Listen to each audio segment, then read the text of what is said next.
Hello! This is Janey and Max from Sort of the Story, and we're here to tell you about some things that are happening between episodes 63 to 75. During these episodes, there are interspersed audio break-ins of a person's voice along with the sound of static. You'll also notice in the show notes for these episodes, there is sort of a puzzle. This is part of a longer puzzle that we did leading up to episode 76, so this is all supposed to be there. Nothing to worry about, just a fun game. Yeah, and we hope you have a lot of fun with it, and we hope you enjoy listening to these next couple of episodes. All right, enjoy this one. It's a good one, I think, right? Yeah. Yeah, we say some really stupid shit in this. You're going to love it. All right, Bye!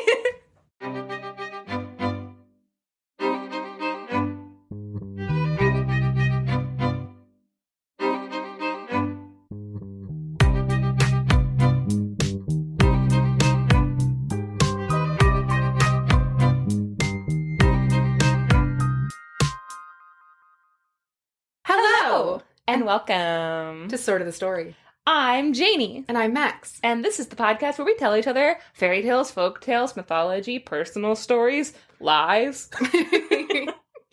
Weird histories, riddles. We Sweet nothings.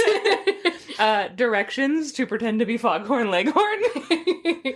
That's a late night episode.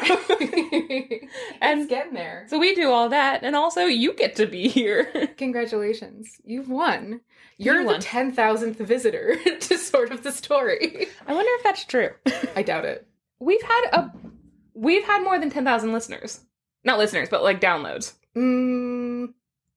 Actually we have 1,500 listeners. I think that's what it's come down to. I think we have a steady like 1,000 listeners. But with the way that linear time works, eventually, hopefully, someone will be the 10,000th listener to listen to this, since it's going to be up forever, and eventually people will start restarting the podcast. Wow. What do you want, 10,000th listener? What do you want, a fucking parade? If you can prove to us that you're the 10,000th listener, I will send you a piece of my hair. One hair. Hey, Max, I'm sorry. Why are you making deals with witches? I will send you nothing except my gratitude. And a broken light bulb. Mm-mm. Nothing. That one hair is going to end up at like a crime scene, and you're going to have to prove your innocence, and your innocent alibi is going to be that some hot cop has to listen to this podcast to prove that we were talking about this. Oh, Max, I hope you're fucking ready for that meet cute. Actually, you know what? I'll send you her fucking fingernails. I don't care. No cops for me, please. I clip her fingernails lovingly every night. Yeah, but like in a normal way. You can have them. My nails grow very quickly, so really it's a labor of love. I have to wrap her up in a little blanket burrito because she does fight me. So when we said that we tell each other lies, this is kind of what we're talking about. It's bits all the way down, guys. We are just a pile of bits in a trench coat trying to make their way into a PG-13 movie. Yeah, we lied about me sending you her fingernails. I would never do that. I'm saving them for our project. So, welcome, guys. This is a podcast not for children. Hopefully you know that. If this is your first episode, what a weird start to your day. You're welcome. So what do you think? First impressions, do you love us? Do you think we're cool? What would you say are your top 3 favorite things about us? Hey, if you'd like to share with us your top 3 favorite things about us, we have a Discord. We're also on various social channels at Sort of the Story, all one word, no punctuation. You can come hang out with us on the Discord. We also have some merch on our TeePublic store. All of this is available on our website, www.sortofthestory.com. So please send us an email with the 3 things that you love about us the most, and also and in exchange we will send one you of your hairs. Attach a hair to an email. We're compiling a list. I really like the idea of us having a pod loft. First of all, it's just an office. Yes, that's used for many other things. But I like the idea of one of the walls just being scotch tape with one hair from every listener. On the 100th episode, I'm going to wear a wig made of everyone's hair. It won't be video recorded. You'll just know. You'll just know that she's wearing it. Isn't that a folktale? What's the one? Did you tell? Oh, the necklace made of fingers from Buddhist lore? No. Oh. All right. Weird. No. There's a jacket made of many different types of fur. Did I tell that? Joseph's Technicolor Dreamcoat? No, but I like where your head's at. I've never seen that play, so I don't know what it's about. I assume it's about that. Read this. It's like a jacket, like a fur coat, and it's made of many different... Oh, I did just read this. But the girl, dressed like the animal... I'm not going to put this in the podcast, so it doesn't matter. It wasn't East of the Sun, West of the Moon, is it? No, I think that was... Okay, you know what? I'm realizing now, it's a folktale I decided not to tell you. Oh, okay. So that's why I don't know it. Anyway, there are several points where we say out loud, I'm not going to put this in. It's fine. It's going to be cut. You know what? This is never going to make it in there. And then Keith leaves it in. Fuck, dude. Come on, Keith. Now you guys we're adorable, but come on. I will say, I give that man full power to do whatever he wants on this podcast, and he does. Also, just in terms of our audio editing, so you guys know, we are aware that there are static break-ins in the podcast. There have been some static break-ins. So it's nothing to worry about. We've heard them, just, you know. And we like them. Yeah. Have fun with it. Nothing to freak out about. And, enjoy. You know what? Did you come to this podcast for professionalism and even-keeled recording? We have apparently, you know what? Not a single one of us has burped on this podcast so far. And I definitely did at one point. It was a weird sound, and you were like, "What was that?" Yeah, I don't think that was added. Keith, did you leave that in? Keith, I'm not listening to this podcast again. So anyway, apparently, what we lack in burps, we're gonna now make up for in random static. Have you listened to them? I haven't had a chance to. I keep getting screenshots of people saying that. But you know what? We're aware. Yes. There's nothing to worry about. Yes. Good. And if you want to talk about it, go to our Discord. Okay? There's lots of people speculating. Well, Janey, would you like to have me tell you a story? Does that sound like a fun time to you? I was hoping today you might paint me a picture, but I put some paints in front of you. I can do that also. Cool. Yes, I would love to hear a story today. Well, what a change. Well, then it's a good thing that I have one prepared. It's a great day for stories. Okay, let's get started. Let's do it. Bam! Okay, Janey. Okay, Max. Max, I need you to know before you even start, I'm drinking watermelon mint citrus tea, and it's every one of those flavors and everything I ever wanted. That's so good. Yeah, anyway. You're also drinking it out of the mug that I got for you? Yeah, it's a little pink gnome that says, "Be mine." He's holding a little heart. I have one that is a little red gnome, and he says, "Fuck you." No. I don't know if he says anything. Love or something? Yeah, they're little Valentine's Day mugs. They go along with this is the year of gay gnomes. And Max and I have a very specific theme in mind for the house. Janey got me gay gnomes from Universal Studios. I got her gay gnomes from the grocery store. I just watched these two. I mean, they were so very obviously... You just watched these two gay gnomes having gay gnome sex. And it was beautiful. No, I watched these two old ladies who were just... You could tell they were just two Karens. They were, like, traveling together. They are the type that is going to yell at a Universal Studios teen employee. Like, you just know it. And they were like, "Oh, look at this. Oh, look at this. They're so nice. Look at these gnomes." And they picked them up and they shook them a bit. And they're like, they're a little ugly. And then they put them down. And the whole time the other one was like, "I think they're cute. I think they can go in the foyer." As they're talking, I was like, I wonder if they know those gnomes are gay and kissing. They're subtle enough that I don't think they realize that they have two gnomes making out. Yeah. And I love that for Universal Studios. Yeah. And so I bought them. For me. Yeah, for Max. I was like, "Hey, I'm really fighting the urge to buy you these gay gnomes." And she was like, "Don't fight it any longer." I got that text and responded somehow in the past. It was so fast how I responded. Yeah. Just and now we have gay gnome mugs. Anyway, if you want to send us gay gnomes to our house, then you better fucking find us. Yeah. Good luck. Good luck, suckers. Okay, anyway, that was weird. Go ahead. Anyways, the story that I have for you today is from, I just dropped a butt ton of money on abebooks.com on a bunch of used folklore books because Not sponsored, just like them. Yeah, just, because I was feeling a little bit like, the pool of my folklore books was getting a little shallow for my taste. So I bought like 15 more. This is one of the ones that I got. It's called 100 Favorite Folktales, chosen by Stith Thompson. So this is a collection of folktales from all around the world. A lot of them are pretty brief, and each of them is numbered. It has where the folktale comes from, as well as at the end of the book, the ATU type associated with that folktale. And some of these are classics, things like Sleeping Beauty and the Frog Princess and everything like that. Yeah. Some of them are a little bit less well known, which is, as you know, our whole thing here. Yeah, kind of. Can be, has on occasion been. So the story I'm going to tell you is originally from Italian Popular Tales by Thomas Frederick Crane. Thomas Frederick Crane was a contemporary of Giuseppe Pitre, and they worked together, or I'm not sure whether they worked together directly or whether Crane used Pitre's work to kind of create a translation of this, but these stories were primarily collected by Giuseppe Pitre, who we've talked about a couple times on the podcast before. His stories are the ones that we have in Catalina the Wise, in the new translation. Mm-hmm. He's a Sicilian folklorist. He was alive in the 1800s. Giuseppe Pitre is the one who you referenced when you did the sister and brother who fuck each other, the sister of Montefiore, right? Maybe. I love that story so much. Remember the sister and brother who fuck each other? You know that story? Oh, I love that story. Italians, man.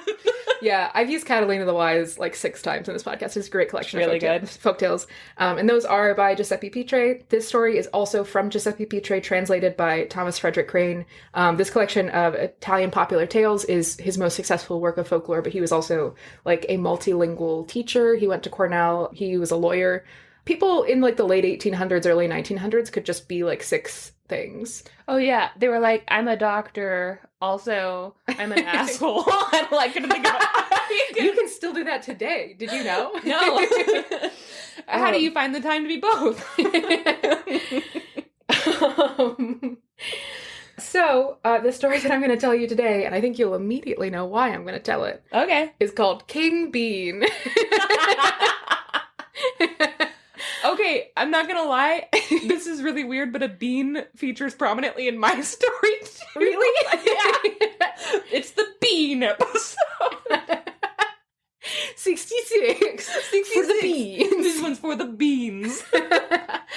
We had another bean episode on the podcast of Flicking the Bean with Janey and Max.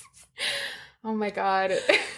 What, you don't like flicking the bean with Janey? My parents listen to this podcast. Yeah, but do your parents know what we're talking about? I don't know. They're going to have to admit they do, and are they going to do that? Are they going to admit it, or are they going to pretend like they don't? Starbra? I don't know which one is more horrifying. Yes, we had another bean episode of Princess Beanface that you told. Oh, yeah. Where she sewed a bean into her face and then it rotted. And then it sprouted from her face, and it's the worst thing ever. Sometimes I get uncomfortable thinking about it. Body horror as hell. Yeah, it was good. But this is called King Bean, and it's different. Queen Bean! King Bean! Just at the outside of this one, a content warning for, at the very beginning of this story, someone threatens to commit suicide if they don't become someone's romantic partner. So, content warning for suicide and for manipulation. That's never happened. That's happened to me. I know. More and it's also happened to me. So, that's just at the outset, content warning for suicide, and also specifically suicide of like manipulating someone into a relationship. But I'm really glad that we solved that problem. King Bean. Okay. Once there was an old man, and the old man had 3 daughters. Okay. One day, the youngest daughter came to him, and she said, Papa, I want you to go to the king. King Bean. Oh, his name. That's his name? That's not a weird nickname you gave him? No, that's his name. King Bean. King Bean. I want you to go to the king, King Bean, and ask him if he wants to marry me. And the old man is like, of course, sweetie, anything you would like, except, here's the thing. We are very poor. We don't know the king. We've never been to the castle. Max, I'm sorry. I forgot to ask you this earlier. Can you please go to Bradley Cooper and ask him if he wants to date me? Hey, can you do me a quick favor? Yeah, can you go to Bradley Cooper and ask him if he wants to be my boyfriend? Thank you. Yeah. And you would, if I came to you sincerely, you would respond exactly like, Janey, I would love to. Here's the only issue is we I just have a don't quick know question. Bradley Cooper. I actually, it's You're just, so I'm sure we nice. can get past it. And but- you're also so, like, sometimes you can be so precious with me. Like, you don't want to, like, you're like, I want to keep her confidence sky high, but I also need her to know that we don't know Bradley Cooper. That is exactly the vibe that this is. Yes. That is, she's like, Papa, go ask the king if he wants to marry me. And he's like, oh, my darling sweet angel, of course I will do that for you, but look, we're so poor. The king is so far away. He doesn't know us. You don't have a dowry. He's never met you. He doesn't know if you're even pretty, and we can't afford a painting to show him that you are, of course, my beautiful daughter. Wow, my angel. I love the confidence. Will you settle for a lesser celebrity? Maybe a Michael Liam Cera Hemsworth versus a Chris Hemsworth. Michael Cera. So he's like, that's the only problem, but I'm sure we can. And the daughter's like, no, it's okay. Just go do it. Just don't worry about it. Just go ask him. Just don't even worry. Just go do it. Smash cut to Mags pretending to bump into Bradley Cooper in the post office. No, it's fine. Don't worry about it. It's fine. It's fine. I just gotta go. I just gotta go walk the earth until I run into Bradley Cooper. It's fine. You're such a nice friend. So, this is also, I have to clarify, this is not me riffing. This is the actual story. I believe you. I just think that you're a lot like this dad, and I'm weirdly a lot like this girl.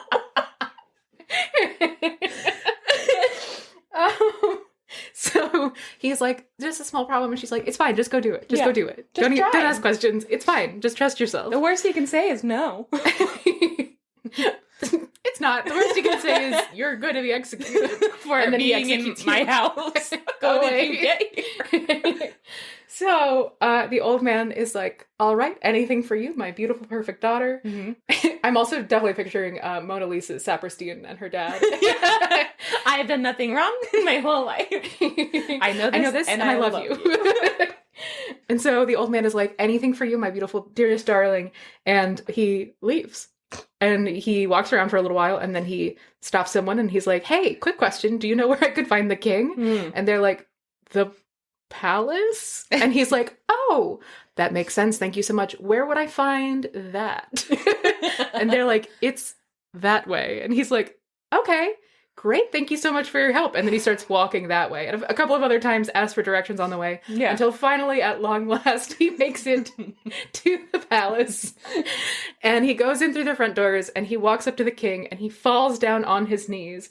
And he says, oh, my king, I have been sent by my beautiful daughter to ask if you would like to marry her. Hello, my liege. If my daughter could but quickly slide into your DMs. And the king is like, I'm sorry, who are you? It's a direct messenger. What's happening, and how did you get in my house? And the old man is like, listen, she's really sweet, she's so nice, and she's just crazy about you. Like, she's going crazy, crying all night with, thinking about how much she loves boys you. like this. Yeah. Keep going. Boys really like it when girls are crazy, crying a lot. It's like she's going absolutely just, she loves you so much that she is sobbing all day and all night from how much she loves you, and she just really Which wants is to marry hot. you. And the king is like, well, since she's crying so much, here, and takes out his handkerchief and gives it to the old man, is like, give her this to dry her tears, but I'm not gonna marry her. That's classy.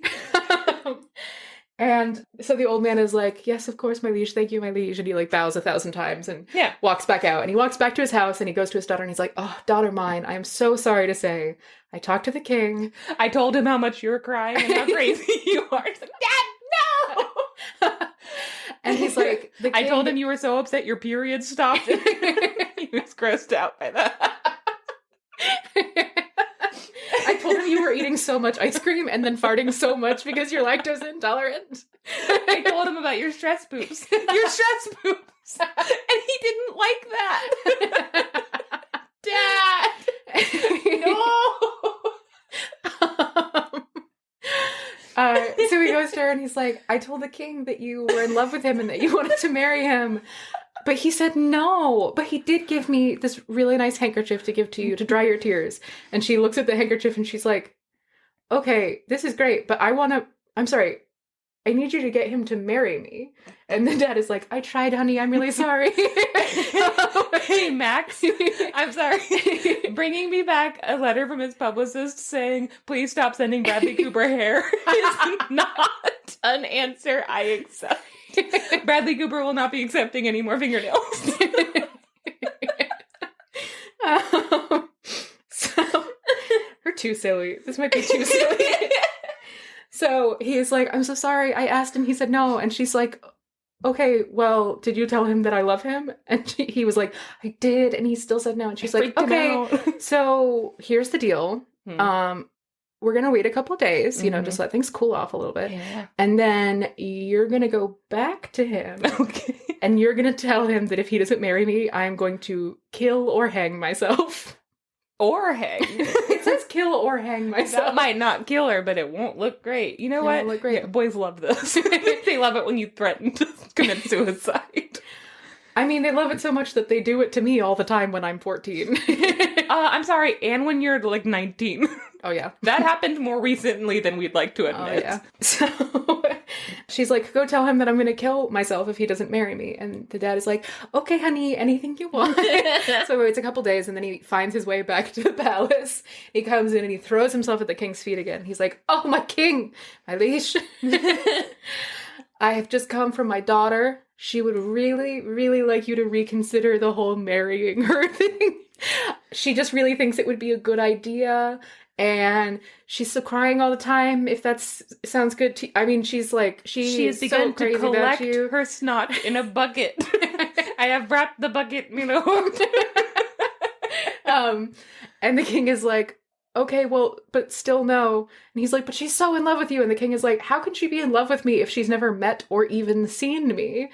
And the old man is like, but she is. And she says that she's going to make a spectacle of herself if you don't marry her. And the king is like, then let her go ahead and make a spectacle of herself. And the dad is like, no, she said she's going to kill or hang herself. Kill and or hang, your majesty. Kill and or. It's definitely going to be one, but it might also be the other. So the king is like, listen, I hear you. I understand. But I have look at my walls. My walls are lined with portraits of women who have sent me their pictures and been like, hey, come marry me. You think and that's the only no? You think that's the only bucket of snot I've been given this week? Not at all. Also, I need you to know, Max just gestured as if she was the king and said, look at my wall. And I looked because I was so into the story. I was like, no, that's a window. I know where we are. I know what's happening. Always. And he's like, these are all the women who want to marry me. And I said no to all of them. So why would I say yes to this woman who I've, again, never met? And the dad is like, but she said she's going to kill her, hang herself. And the king is like, okay, well, if she says that, then here's a knife and a rope. Yeah. Honestly, controversial. Good for him. Yeah. We don't give in to terrorists. No, it's emotional terrorism. He's like, here's a knife and a rope if she wants to kill or hang herself. Also, quick disclaimer, don't do that. Don't use your mental health to hold another person hostage. I feel like we're going to lose listeners over this, but that's like having two people here who's had that happen to them. Don't fucking do it. It's not going to get you what you want. Yeah. Specifically having people be like, hey, if you don't love me, I'm going to kill myself. Go to therapy. Get help. Reach out to somebody who makes you feel safe. Don't do that to another person. It's not going to work how you want it to work, and that person's going to fucking hate you. Yes. And also don't kill yourself. Also, yeah, go to therapy, please. Get help. You can reach out to... Everyone go to therapy. You know what? This is controversial. It's not controversial, but this is a weird...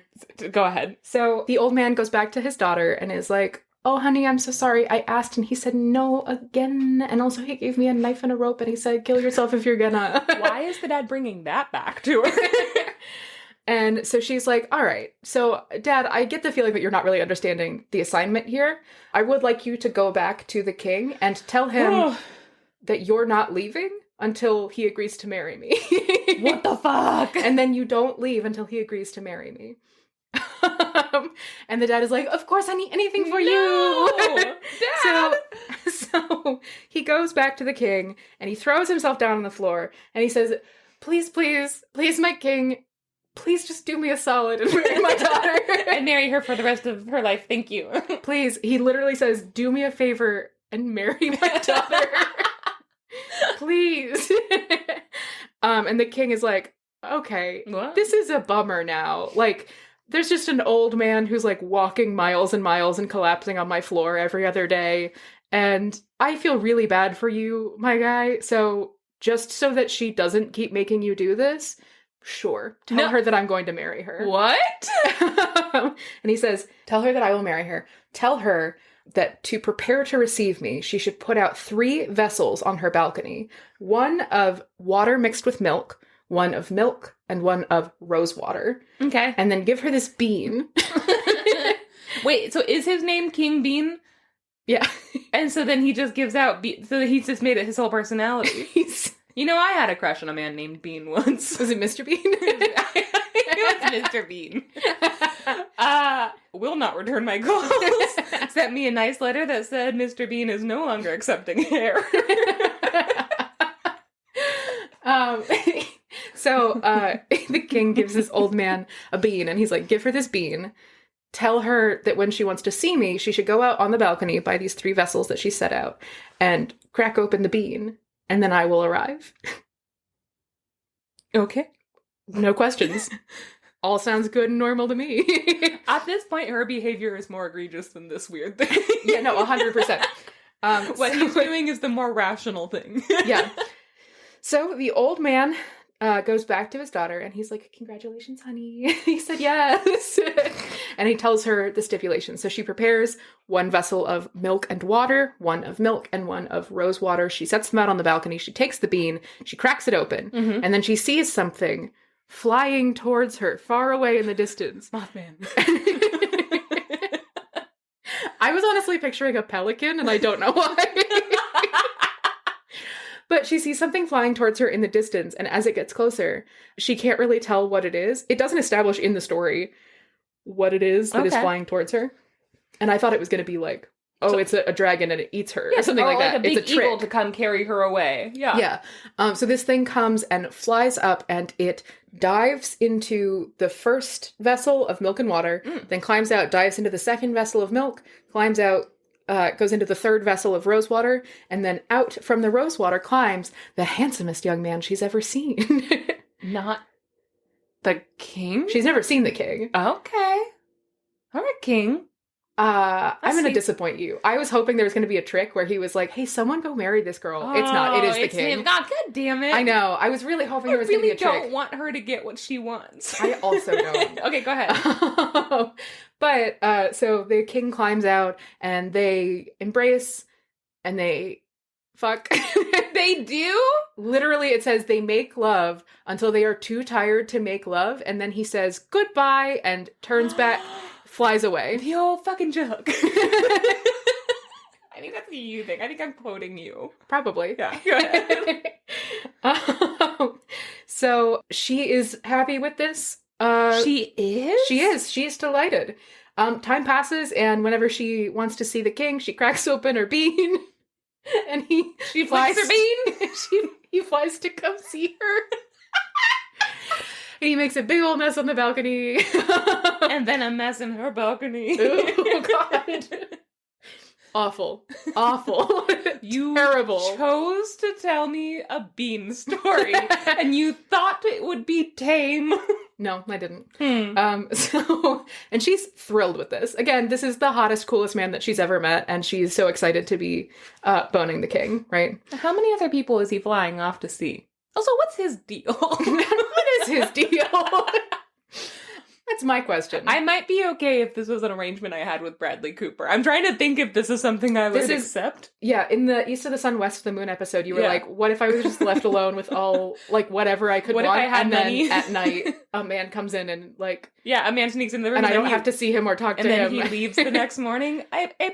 I accept. Yeah. This sounds like... Hey, Bradley Cooper, this sound like a deal you want? Hey, Bradley Cooper, let me crack your bean. No. No, Max. Let me crack that bean. Max, no. You're cheapening what we have. Hey, oh boy. Hey, oh boy. Let me crack that bean. Let me fly on over into this milky water. That's awful. I hate it. You didn't like that? You're telling the story. I know. So this goes on for quite some time. Okay. And eventually her two sisters, remember, he had 3 daughters. Oh! These ones seem more stable, are they not? I'm so excited for you to find out.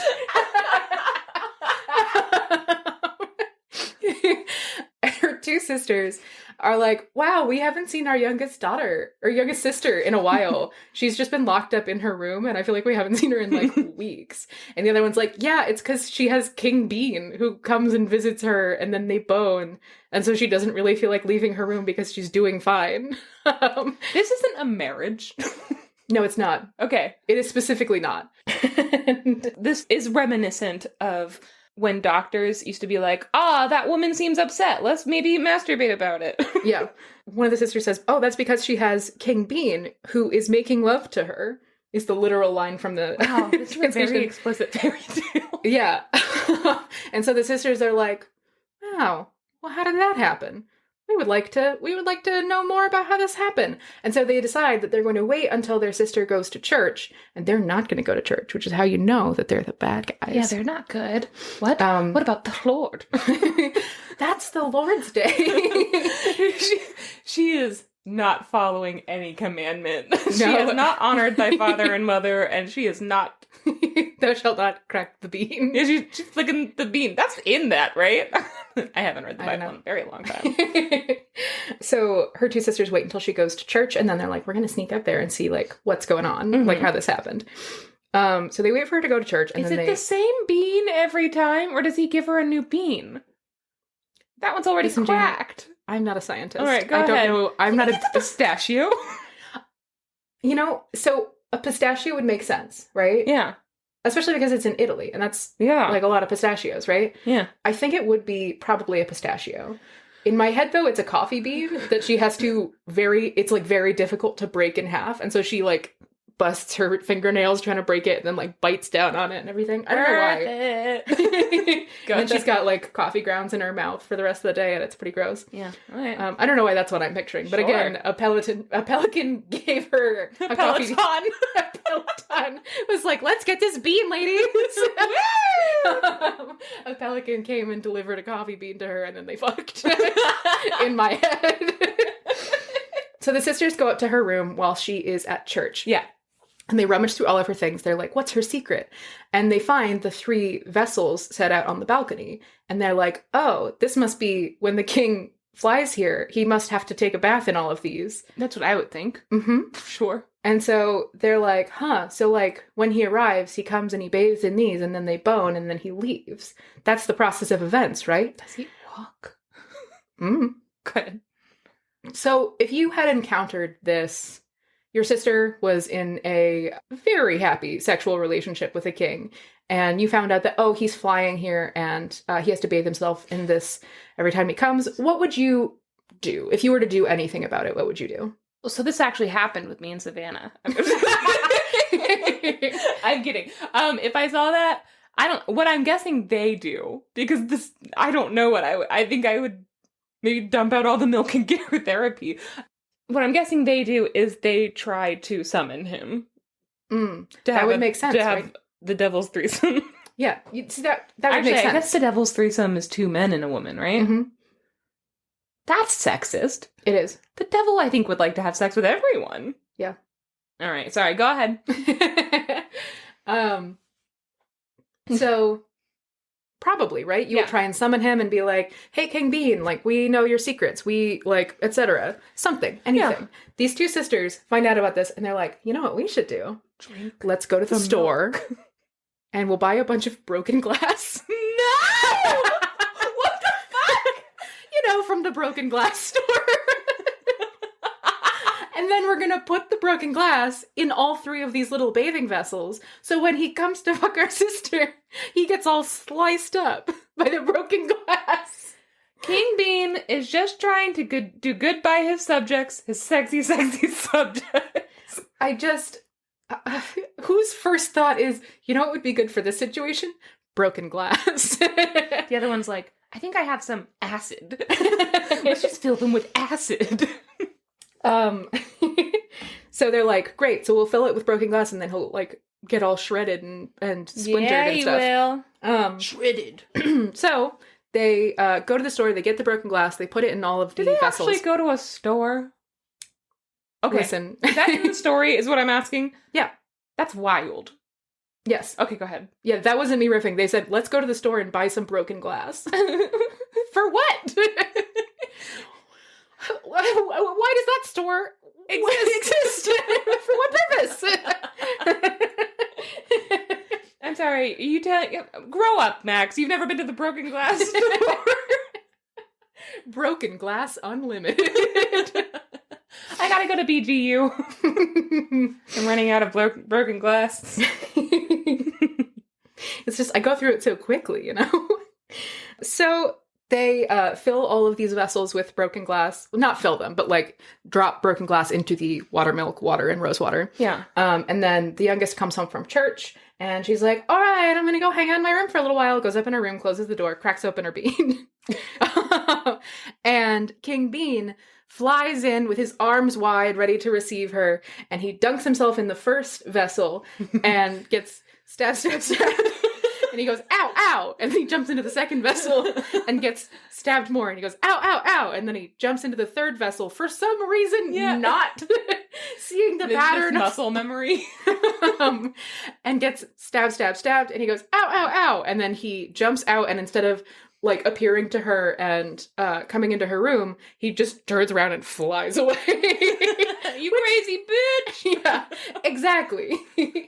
And so she's like, what the hell? And then she looks in the vessels and all of them are like tinged with blood, and she's like, what? And she finds the broken glass and everything, and then she sees like a trail of blood on the balcony leaving from where he flew away, and she's like, oh, I know exactly what happened. I've been betrayed. My sisters filled these vessels with broken glass because that's obviously the first thing you would think to do. That explains the receipt from the broken glass store I found in the foyer. Someone used my broken glass rewards card. Damn it! Not only did they betray me, but they took my free broken glass stamp. You buy 10 broken glass, you get the 11th half off. So she's like, oh, this is all my fault. And she's like, I have to go find him and see if I can cure him. But she's also never been to the palace. Oh, God. So she just starts walking. She doesn't ask for directions. No. Why would she? Why would she? And eventually she gets to the forest. And she walks through the forest, and then she comes to a tiny little house. A little hut in the woods, and she knocks on the door, and a voice from inside says, are you Christians? And she says, yes, I am multiple Christians. The most. And a little hermit opens the door, and he's like, what are you doing here? There's going to be so many witches here soon, and they're going to bewitch you. I'm imagining a hermit crab. Go ahead. Continue. I just know a tiny hermit crab opens the door and says, why? Why are you here? There's going to be so many witches. And she's like, no, she's like, I'm looking for King Bean. Have you seen him? Does he live here? And the hermit's like, no, he doesn't live here. In this hut with a small crab. Why would he live here? And he's like, but listen, like the witches are going to be here in like a second. So you've got to go hide up that tree. Yeah. Shimmy up that palm tree, girl. Yeah, until the witches are gone, because otherwise they will bewitch and or maybe eat you. And then, after the witches are gone, you can come talk to me and I'll see if I can help you. And she's like, okay, great. But I just have like one question. He's like, go up the tree! Snap, snap, snap, snap, snap. That's him snapping his little claws. And so she shimmies up the tree as quickly as she can, and just as she gets to the top, all of these witches converge on the clearing around the hut. And they're all like ugly and nasty. Yeah, gross. And they're all like, ooh, where's the crone? Where is she? She's not here yet? That's so weird. She's usually so punctual. And then this especially like crooked and weird looking old witch comes in, and they're like, oh, the crone is here. Where were you? You're so late. I had to stop at the broken glass store. I had to finish up my shift at the broken glass store. Also, ladies, don't forget 40% off on Thursdays. And the crone is like, I will tell you where I was. But first, let's make sure that there's nobody listening to us from up this tree. Oh, no. And Crab, he betrayed her. And so all the witches gather around the tree, and they shake it. And the girl at the top holds on for dear life, and they're like, well, guess there's nobody up there. And so they're like, great, so now that we know that we're alone... The crone says, I've received news. Very exciting news. King Bean has 2 hours to live. Oh! And they're like, whoa, what happened? And she's like, well, he went to go see his lover, but she filled a bath with broken glass. She glassed him. Classic glassing. So he's all sliced up, and he has 2 hours to live. And the other witches are like, whoa, that's so crazy. And he's like, definitely gonna die. And the crone is like, probably. And they're like, probably. And she's like, probably. And they're like, how could anything save him? And she's like, well, there is this one thing. Thank you for asking, by the way. Tabitha. Tabitha always wants the exposition. And the crone says, well, of course, I mean, if someone were to, for example, kill one of us witches and then take our blood and put it in a kettle, and then also, like all these doves that are flying around the forest, take one of those doves, kill the dove, get the dove's blood, put it in the same kettle with the witch blood. As she's saying this, I'm imagining the princess writing notes. No, she's like, she ties herself to a vine, and then she just starts to lower herself, Mission Impossible style. Dun, dun, dun, dun, dun, dun, dun. She just grabs a witch and goes back up into the tree. Da-na-na. Da-na-na. So if someone were to get one of our blood, some dove blood, put it in a kettle, heat it up, mix it up until it is combined well. You can just stir that. It'll combine. You don't have to we also have to heat it up. Okay, it's gotta be hot blood. Yeah, it's gotta be hot blood. And then they were to anoint the king all over his body with that hot blood mix. Then... I mean, they would still have to do this one other thing. And Tabitha's like, what one other thing?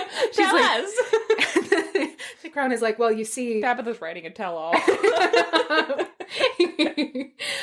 She's like, well, you see, under this rock that's conveniently right here, how we have our secret bottle of water? Well, if someone were to somehow know to lift this rock and take the secret bottle of water from under it, and then go to the king...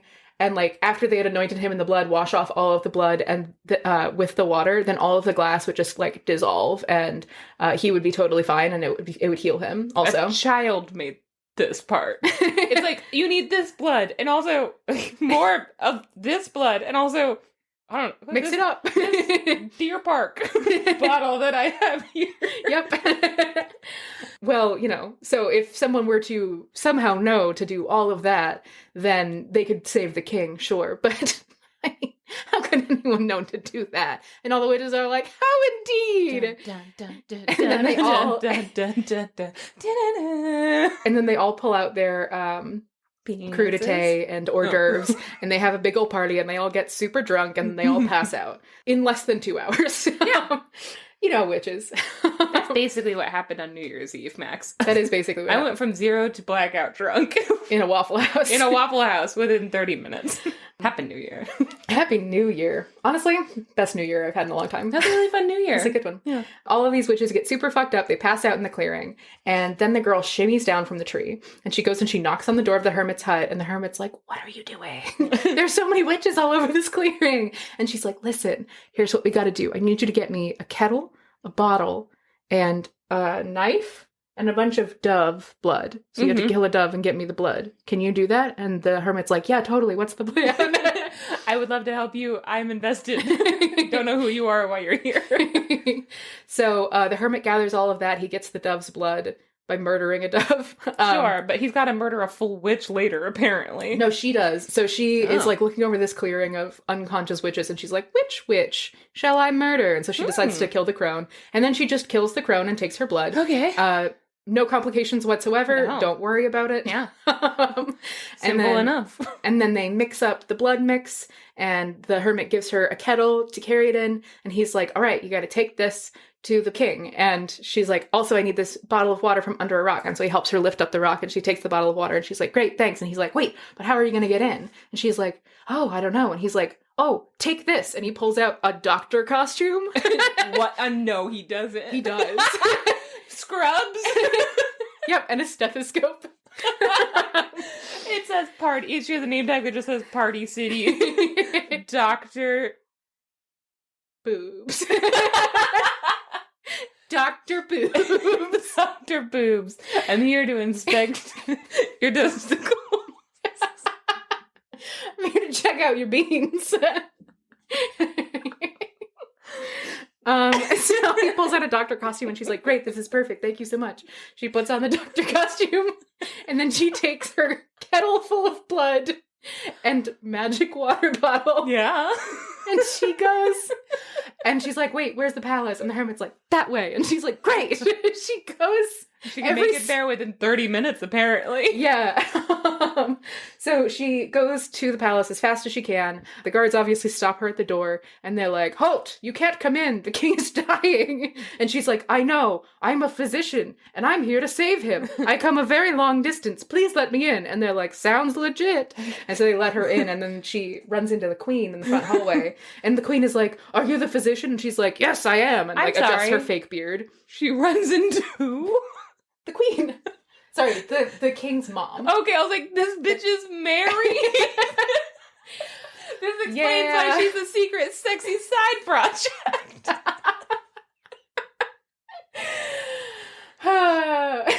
Dr. Boobs, thank you for making it here as fast as you did.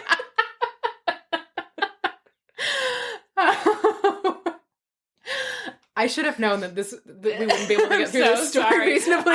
I keep looking at it being like, this story would have been 10 minutes if I could keep my goddamn mouth shut, but I can't. Physically cannot close my mouth. It's fine. So the queen is like, wait, are you here to see the king, my son? And the doctor, quote unquote, like adjusts her fake mustache and is like, yes, I am here to save the king from his malady. And the queen is like, if you can save him, I will give you like my seat on the throne and my crown. Like, you will be what the fuck? The king if you can save him. What? That's his role. Yeah. I don't know. It's weird. I don't know. And the physician's like, great, well, show me to his room. And the queen shows the doctor. Also, he was already there to help. You don't need to give him anything. He's already there. It's not like he's like, what will you give me? Oh, you're going to be so mad in just a minute. So he goes up to the king's room.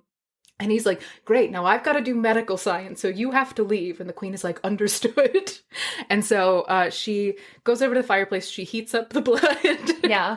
The king is minutes from death. Mm-hmm. He is just bleeding like a fire hydrant. He's spouting blood. There are some children in the 1970s playing in it. She heats up the blood until it's nice and warm, and then she pours it over his whole body, rubs it in, make sure it gets absorbed. Sure. And then she takes the bottle of magic water and she pours it all over his body, and the blood washes away, and all of the glass kind of just like melts away from him, and his wounds close. Take out the glass. No, really didn't. No one tried to help him at all. Also, this podcast... He just came in and laid down, and they were like, he's dying. 2 hours, it looks like. This podcast sponsored by Evian. And Broken Glass Unlimited. You know, as a small business owner of this podcast, I always find I have a hard time finding suppliers for my Broken Glass. I did until I found Broken Glass Unlimited with lots of membership features, including 50% off your 11th purchase of Broken Glass and 40% off on Thursdays. I really couldn't have made a better choice for my business than to go with Broken Glass Unlimited for all of my Broken Glass needs. Go to brokenglassunlimited.net and enter promo code Evian to get free shipping on your first order of Broken Glass.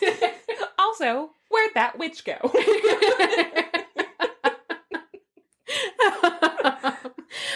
So the king is healed of his wounds.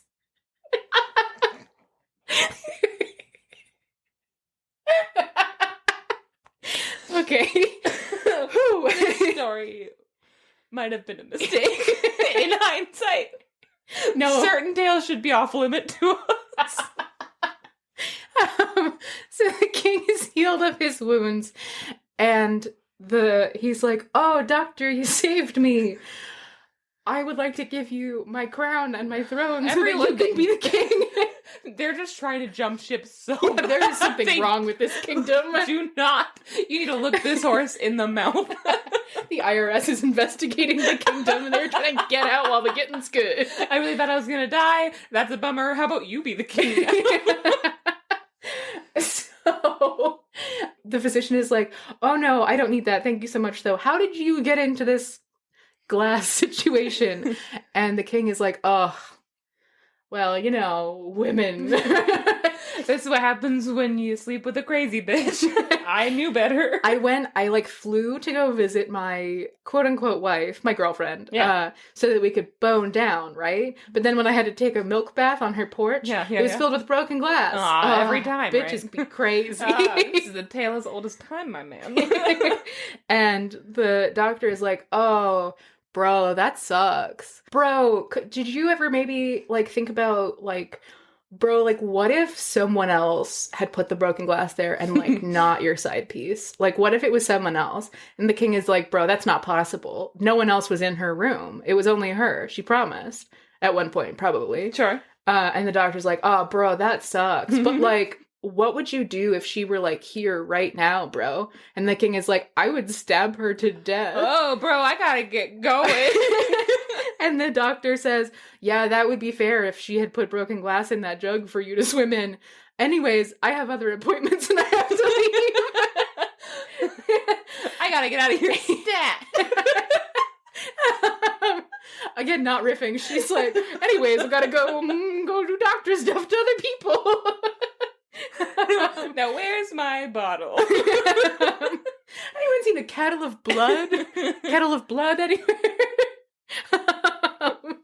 And at this moment, the queen comes in and she's like, "Oh, you saved my son. We can't let it be said that, you know, we let the doctor go without a proper celebration and being rewarded." She was offering her hand in marriage. I think she was offering to abdicate.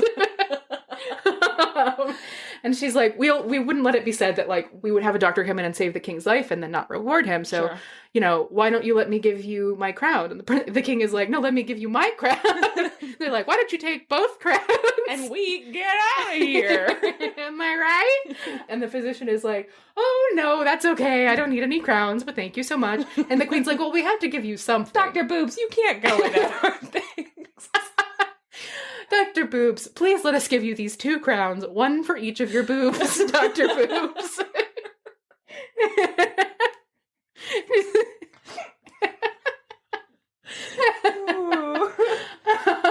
"Please, Dr. Boobs." Take my crown. No, really. Take it.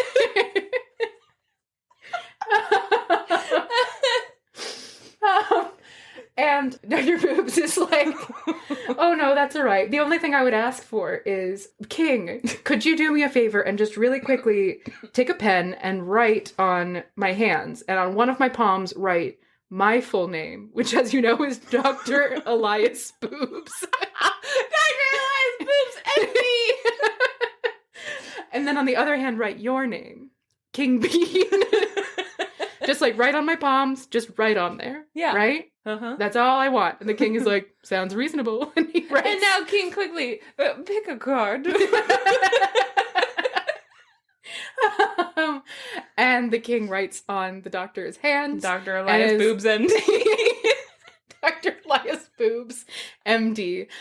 MD, PhD, THC. DDS, LSD. ENT, RN. Yeah, it goes all the way down to her elbow with all of his honorifics.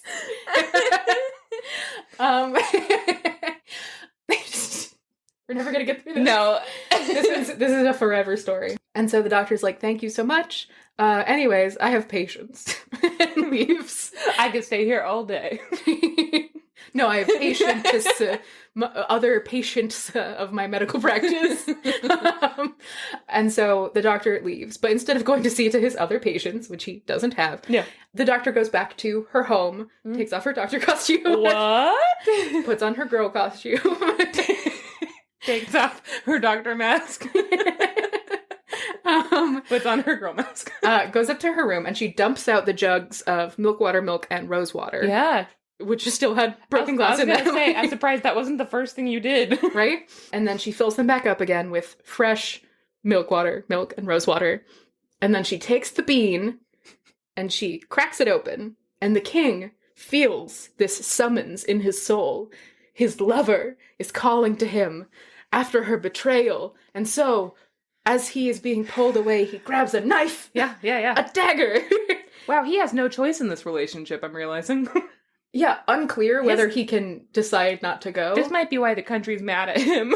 And, yeah, possibly. He's like in the My middle lord, of signing. We don't have any food. Well, you know what? I'm here to give you. Whoop, gotta go. He's being yanked by like an invisible hand on his penis. So he pelvic thrusts his way into the sky. Like, every time. My lord! The food. So he grabs a dagger and he flies to his beloved's, his betrayer's balcony. All right, got a lot of mixed feelings here. And he sees her coming and she sees the glint of a dagger in his hand. And she's like, no, wait, my love. And she holds up her palms. Yeah. And he drops the knife in midair, which seems like a safety hazard in its own right. It lands in a peasant's forehead. Thank you, Minor! It's an honor! And then later, his descendants have to pull the knife from the peasant in order to prove that they are truly descendants of his line. They can be the true king of Beanland. That would have happened, Max, if he hadn't have been saved by the brilliant Dr. Boobs. Dr. Elias Boobs, MD. MD, PhD, DDS, WWE. And so he drops the dagger and he flies onto the balcony and he goes dunk, dunk, dunk, and he dunks in all three of the little things, hops out and throws his arms around her and he's like, my love, if you are the one who hurt me, you're also the one who healed me. So I guess I can forgive you. I almost died, but then I didn't. And so what if you're this good. Is how the movie Misery had ended? And she's like, oh no, I didn't put the broken glass in those things. That was my sister's because they were jealous. And the king is like, ah, I see. You never meant to hurt me at all. You were yourself betrayed. Let's get married. Oh yeah. And then they get married. Healthy. And that's the end of the story. He pulls the knife out of that peasant's forehead and slays her sisters. That's how that story ends? Yeah. That's great.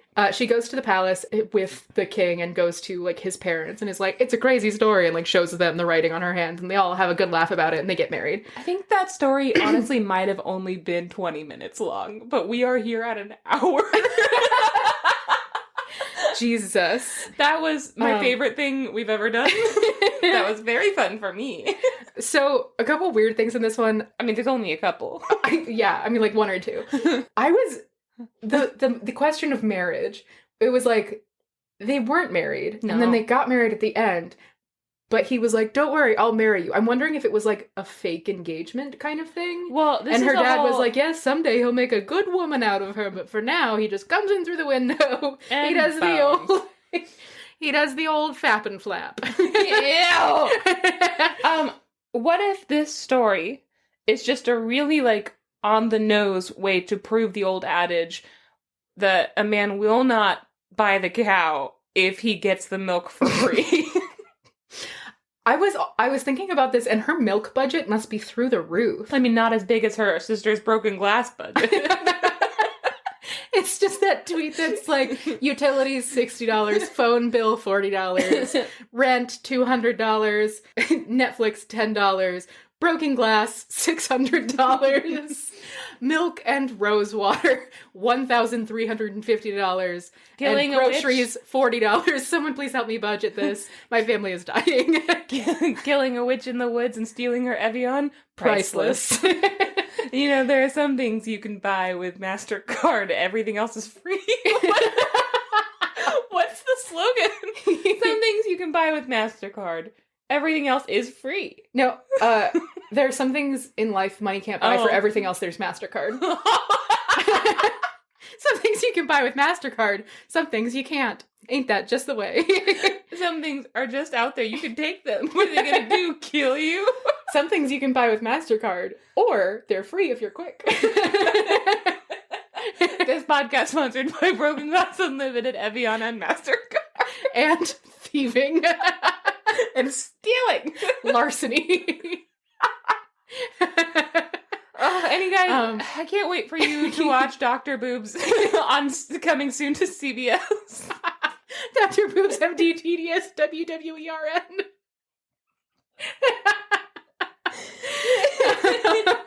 Starring Bradley Cooper.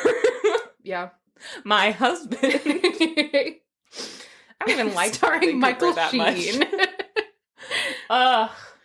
Michael Sheen as Dr. Boobs MD DDS PhD. Yeah, I want that. It can work. Anyways, also the weird motif of beans in Italian stories. Yeah. You notice that? That's pretty weird. Yeah, it's happened quite a bit. Yeah. Or nuts. You've had a couple of them with, like, Kraken walnuts and stuff. Yeah, and, like, Jack and the Beanstalk and stuff like that. Having all those. Princess Beanface, I think, was also Italian, maybe?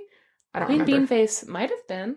Yeah, and then also the trope in specifically Italian fairy tales of women saving their husbands by disguising themselves as doctors. Yeah. That's been in, like, 4 stories that we've told. Mm-hmm. Like, a lot of them. I really love that. Never get over it, though. Huh? Never get over it, though. I like it every time. No, it's hilarious every time. The Italians don't get over it either. They keep putting it in there. It's like, okay, we gotta find a way to make it so that a guy is sick in this story so that we can have his girlfriend pretend to be a doctor. The first time we did that was the basil pot. Yes. This one reminded me a lot of the basil pot. The basil pot was also Giuseppe Pitre. Yeah, well, they're also unlikable characters, like 2 villains falling in love. Like, the basil pot was just about 2 potential serial killers loving each other. Yes. This one, I mean, this was mostly just about a bad relationship. In the heart. Yeah, Max. It was great. That was extremely fun. Maybe too fun? The comments will tell. Janey, I would like to put it to you. If you could do me a favor. I want you to make a t-shirt that has a little name tag on it. This is Party City Dr. Boobs. The t-shirt, it's like, you know, at the fake tuxedo shirts, it's a fake doctor scrub shirt. Yes, that says Dr. Boobs. Yeah, and it has a MD, stethoscope PhD, on it. DDS, WWE, RN. Yes. Please. Done. Please. Done. All right. Well, that's me. That's King Bean. Man, congratulations. I love King Bean. I don't love King Bean. I loved that story. You don't love King Bean? No, I don't love King Bean. It's really weird that he decided to go fuck her all those times. How weird. He deserved to swim in glass. I don't know about that. Also, she seemed pretty fine with the arrangement, is what it, like... Everyone did. Everyone was weirdly fine with the arrangement. Yeah. How fun. Yeah. Go on the Discord and tell us, too much, yes or no? Also, don't forget to use discount code Evian on your Broken Glass Unlimited.net purchases for free shipping on your first order. And for legal purposes, we do not condone the killing of witches. Or the filling of bathtubs with broken glass. Was it bathtubs? Mm. When you said vessel, I imagined tiny little jug. mugs. That's why I was confused when he would jump out and he was just him. I was like, oh, he'd grow. I was picturing like a big old jug, like a barrel. Of him as like a bat. How did you get those barrels up there? Okay, rolled them. That's fair. All right. Well, let's take a quick break. Yeah. Let's do it. Goodbye. Bye. For now. Forever. Okay,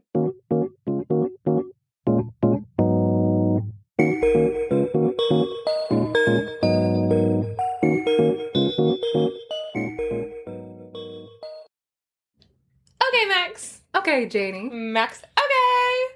So, I have a book called Arab Folktales. It's translated by Inia Bushnek, and I might be saying a lot of these things wrong.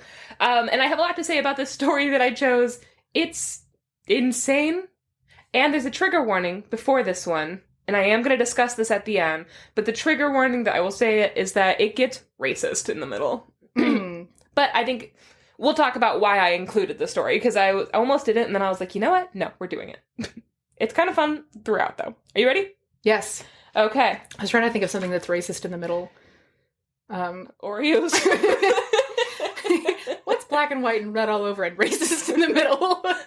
Klansmen in the blender.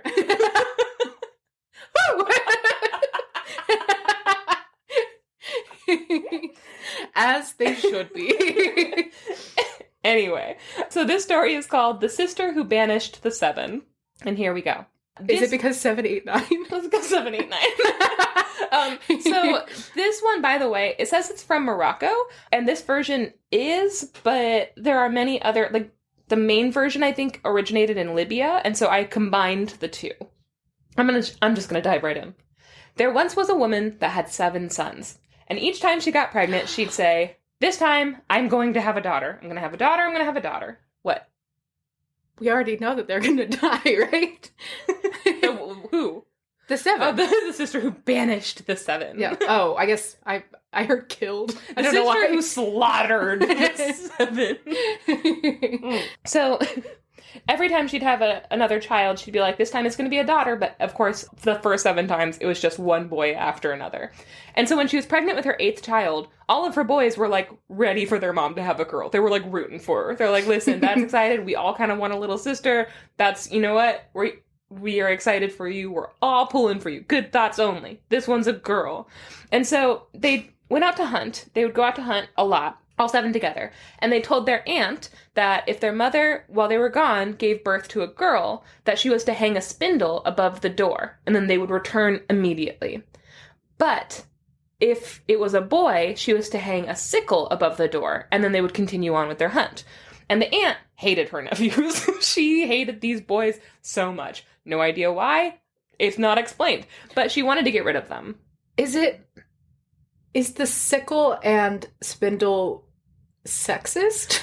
Okay, so I feel like it is. Well, it's usually in every version, it's usually a sickle for a boy. But in the Libyan version, it's a white handkerchief for a girl. I think it is. I think it's just very gendered objects. Mm-hmm. Only girls use white handkerchiefs. As we've seen. Okay. So when the mother gave birth to a baby and it was a healthy baby girl, the aunt goes outside, and because she wants to get rid of her nephews, instead of hanging a spindle above the door, instead she hangs a sickle. And so the boys see this or hear about this and they carry on.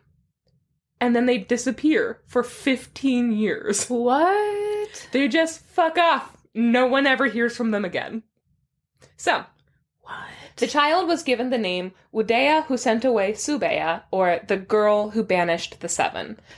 You nailed that name. Thank you. I don't know if I said it right, but I decided to say it. You said it confidently, though.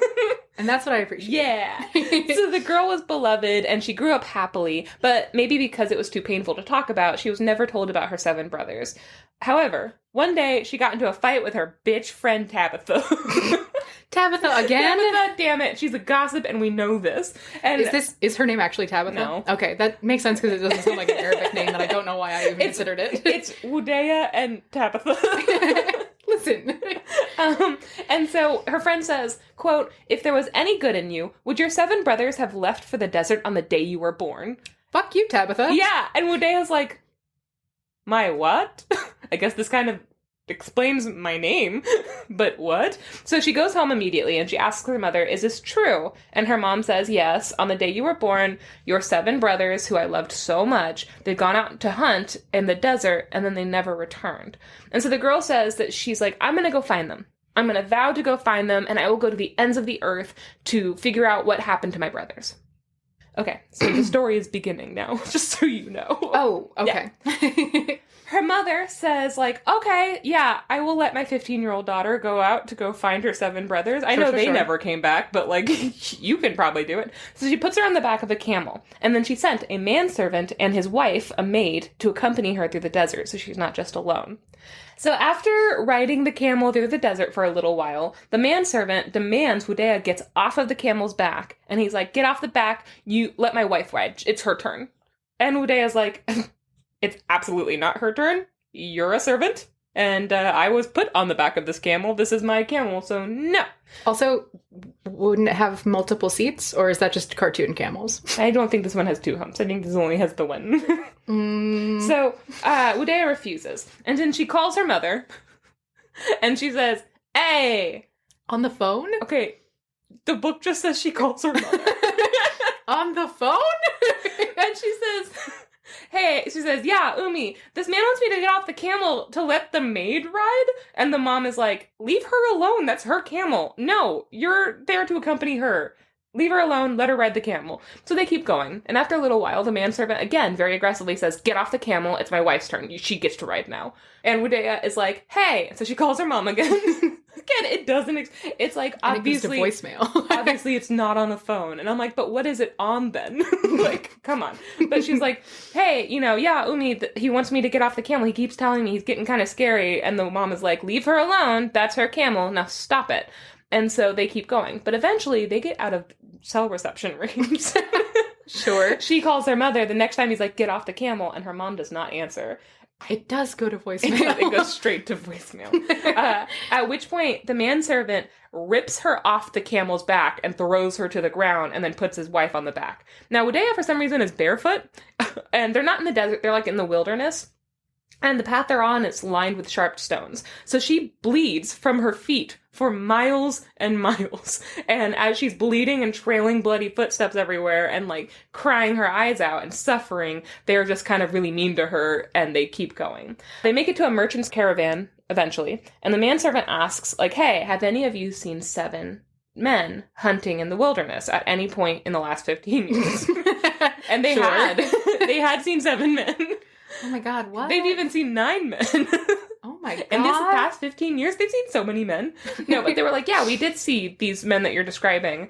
They say if you keep walking on the path that you're on, then eventually you're going to make it to the castle of these 7 men. Because apparently they've done very well for themselves. And they never went, they don't call, they don't write. Okay, so trigger warning. This is the part where the story gets very racist. I'm leaving it in because I think it'd be wrong to not talk about the implications and how common this is in old school folktales, and we will be talking about that later. There will be a quiz. I'm going to rip off the Band-Aid. The manservant heated pitch in the sun, and then he rubs it all over the girl's body until her skin is dark. Puts her in blackface. Yep. And then she's canceled. No, she's canceled. This is her fault. They make it to the castle. The miserable girl is covered in pitch. She's walking alongside the maid who's riding on the camel's back and looking great. And the manservant calls out to the brothers, "Good news, masters. I have brought your sister to you." And the brothers come out and they're like, "Oh, we don't have a sister. We have, like, a little brother somewhere we never fucking cared about. Everyone hates him, I assume. Because we don't call or write. We don't call or write. We're trying to drive our mother mad." And they were like, no, you do have a sister. Your aunt deceived you. And here she is. And the brothers, who have never seen their sister before ever, they were like, they have no reason not to believe them. So they all rejoice. They're like, huzzah, we do have a sister. This is all we've ever wanted. And so they invite them all inside and they have a big party for the maid. I am picturing the maid as being like 30-ish to 40-ish. I'm sure she's like this girl's age. Maybe young. Anyway, so, It's really like because she's married. Yeah, because she's married and is like in a career, whereas the sister is barely allowed to leave the house except to do a big adventure blood quest. Yeah. Well, except that at this time and in this particular setting, I would not be surprised, A, that she had been born a maid, and B, that she had been a child bride. Yeah, This is not a great story. I mean, it is a great story, but it's not like Womp the womp. details aren't great. Okay, so they assume that this little girl that's like super black, this is how she's described, because she's covered in pitch, like, oh, this drives me crazy. They assume that she's their slave, and they're like, good. Yeah, no, that makes sense, and we love that. And so the next day, good, actually, the oldest brother, who apparently has no qualms using the slave girl as if she was his own, is like, come here and comb through my hair and look for lice. Which is charming. Sure. And as she does this, she cries her eyes out. And a tear falls onto her arm, and the oldest brother rubs the spot and reveals smooth, white skin underneath. And he's like, what? You're actually white? And therefore not deserving of this? Tell me, what happened? Tell me your life story. And she sobs and sobs and tells him everything that happened. So he grabs his sword. Oh, God. He goes into the castle and he cuts off the heads of the servant and his wife. And then he allows the girl to bathe, and they all rejoice that they had yet again found their sister. Woo! Okay, so we're going to talk about it later. After a few days of hanging out and getting to know each other, the brothers tell her that they must go out hunting. They're going to be gone for 7 days. And they tell her to lock the castle. Each brother. Every brother gets a day to hunt. It's only fair. So you only get to hunt if you're holding the hunting stick. It's how to keep it fair. So Jeremy. One time, guys. But I killed the crap out of all of those deer. Nobody's ever nice to Jeremy. My day's Tuesday. Tuesday is notoriously bad for hunting. For Jeremy's. Tuesdays are notoriously bad for Jeremy's. Okay, so they tell her to lock the castle gate while they're out and to take care of the cat. Oh, the cat? Yeah, the cat. Cool. The most important rule she had to follow while they were out was that whatever she ate, she had to share it with the cat. She couldn't eat a single thing that the cat did not also get a share of. They're like, listen, lock the gate. Do not eat anything without offering some to the cat, okay? It's better for you, it's better for the cat, it's better for us. Okay, keep better the cat happy. Better pizza. Papa John. This episode's sponsored by Papa John. Evian, Papa John, Broken Glass Unlimited, MasterCard, the concept of larceny. Oh, and then this terrible cat. So they leave for 7 days. When they come back on the 8th day, they ask, like, hey, were you afraid while we were gone? And she's like, no. I mean, as you know, and I know, but I'll say it again for anyone else listening, maybe. My room has 7 doors. And the first 6 are made of wood, and the 7th is made of iron. So, like, nobody's getting in there. So, no, I wasn't scared. No one's getting in through the 1 iron door. What about the 6 wooden doors? It's just take him a while, I guess. And so... He does it. Oh, is it like I think it's one after another, doors? yeah. Okay, I thought it was just a room with 7 doors I in thought it. that too when I first read it. Okay, so eventually they have to go hunting again, and the same rules apply. Share your food with the cat, which makes it seem like the cat maybe made this rule, but okay. And they tell her that if anything were to happen, the dove on the windowsill knows their hunting grounds. And you just send a message with that guy. Oh no. What if someone kills the dove? What if someone and takes its blood were to eat that dove? So a few days into this, Wudaya is sweeping and cleaning, and she finds a bean on the ground. Oh my god. She cracks it open and gets laid. So without thinking much of it, because you know it's a bean, what would you do if you found a bean on the ground? I would say, huh, and then I would throw it out. Oh, weird. She eats it. Oh. Wudaya. A raw bean? Just a bean on the ground. How long has that been there? I don't know. It's a real has-been. So, without thinking much of it, she pops it into her mouth. A little bean treat. A treat of a bean. And so... For a day. A little bean treat for a day. So, the cat walks in and is like, excuse me. Give me half of that bean. I deserve that. It's for me. And she's like, oh, I am so sorry. I didn't even think. In fact, I'm kind of grossed out that I just ate a bean that was on the floor. I would not have done that if I was in my right mind. Listen, I'll give you like 100 more beans. Just like, I'll go make some beans right now. You want beans? I'll give you beans. And the cat's like, no, you don't get to eat anything without me eating too. And so indignant, the cat's like, well, I'm gonna fucking show you, you bitch. And he trots indignantly over to the little hearth and pisses all over the fire. Putting it out. And then he's like, now you have no way of cooking. So take that. No beans for you. No beans for you. And so Udaya is like, fuck. The house smells so bad now. Also, she has no idea how to build a fire. And this girl needs a survivalist course because she can't do anything. Including bathing herself. She also thinks it's a good idea to eat a bean that she found on the ground. We need to get her, a little muzzle, maybe some mittens to cover her hands. Get her in the fucking Girl Scouts. Yeah. I mean... So she's like, I'm gonna have to leave this castle and find someone to help me. Or eat cold ramen. It's not that big of a deal. Like, they're gonna be back soon, you know? Or, like, grass. You can't eat grass, Max. Maybe you can't eat grass. Okay. It's a vegetable. Go on Discord and let us know, can Max eat grass? Yes or no? No. Let us know, can you eat grass? We'll start 2 separate polls. Okay, so she looks out the window and she's like, okay, where do I go to find help building a fire? And luckily for her, when she looks out the window, she sees smoke from a fire that's pretty nearby. So she walks out of the castle gate, she unlocks it, and she follows the smoke until she comes to a ghoul sitting next to a fire. And she says, No, wait, I'm not ready. Wait, I'm sorry, did you not expect a ghoul to be sitting next to the fire? Oh, Have you ever listened to this? And ghouls. You ever listened to this podcast? Come on. There's always a ghoul. There's always a ghoul. Okay, so she says, greetings, Father Ghoul. Father Ghoul? She says, Father Ghoul. And the ghoul responds with this. By the way, there's, in this whole book, and this makes me think this is a staple of, like, Arab folklore, there's, like, a ton, because I've seen this a lot, specifically with Arab folklore, of when they talk, it's in poetry, so it's in, like, rhyming couplets, and it's always, like, italicized, like, anyway, so every time anybody talks, really, like, the ghoul speaks in rhyming couplets. And he says, by Allah, had not your greeting come first before your speaking, by now the hills around you would hear your young bones crack and your flesh tear. What? I didn't do that in poetry form. By Allah, had not your greeting come first before your speaking, by now the hills around would hear your young bones crack and your flesh tear. But what? And she laughs and says, haha, good thing I said hello then. Anyway, I need some fire. And the ghoul is like, oh, you can have an ember from my fire for a price.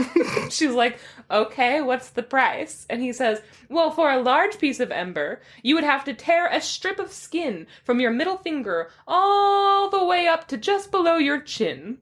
For a small ember, you just need to give me a strip from your thumb up to your ear. And that's she's the like, same distance. That's what she says. She's like, what the fuck? So she gets the big ember. She tears, they tear a strip from her middle finger all the way up, one long continuous strip.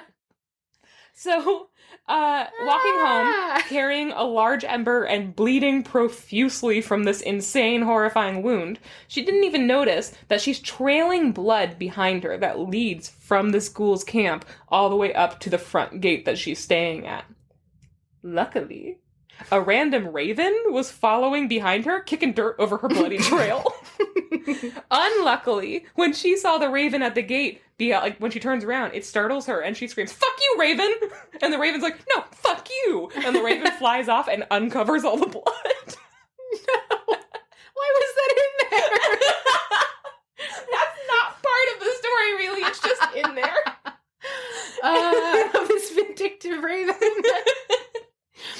I love the idea that this raven is like a cat and is like, oh, you wanted this blood here? I'm gonna cover it up. And then she's like, fuck you. And he's like, fuck you, I'm gonna uncover all your blood. You don't knocking deserve all shit my- over. Okay, at this point we have a pissy cat and a really rude raven. Yeah. Also, though, she lost so much blood. She's on the way there with her bloody feet. Like and a now- week ago. And Yeah. now she's losing more blood. Someone get this girl some fucking spinach or something. She has also a strip of skin now, like a long fucking strip of skin missing from one of her arms. Anyway, so the blood trail goes all the way to the ghoul's camp, and he had just gotten done eating that tasty, tasty strip of skin, like a fruit roll-up, just like like a noodle. Yeah, like a single spaghetti. Yeah. A spaghettis. And he loved it. And so he sees that trail of blood, and he's like, I might as well have another taste. And he starts to follow that trail. In the middle of the and he night... slurps on the dirt. Yeah. And so in the middle of the night, he breaks down the gate. He just charges straight through that gate. And he finds the girl's room. Oh, so it doesn't matter that she unlocked it? Nope, she locked it back up, and he just smashes the shit out of that gate. So what's the lock for? And he finds her, maybe to keep her inside, because obviously she's gonna trail blood everywhere, because she's constantly bleeding. So he finds her room shut with 7 doors. And that first night, he breaks down the first of the 6 wooden doors, and then he leaves. The next night is the same. He comes in, he smashes through that door, he taunts her for a bit, and then he leaves. And every night he smashes another door. And soon, only the door made of iron is left to protect her. And now she's finally afraid. And so she writes a note to her brothers, and she ties it to the leg of that dove they left. Remember that dove that knows where they hunt? And so they receive it, and they read this message. Quote, 6 doors are broken down, only the 7th remains. Come quickly if you want to see your sister again. And they're like, what does this mean? Who's breaking down the doors? Why is she writing this like a telegraph? She's writing the note. She could just explain everything. It's like she's writing a ransom note for herself. Yes. She's like, hey, if you ever want to see your sister again, you have to come Here home and now." hang out with her.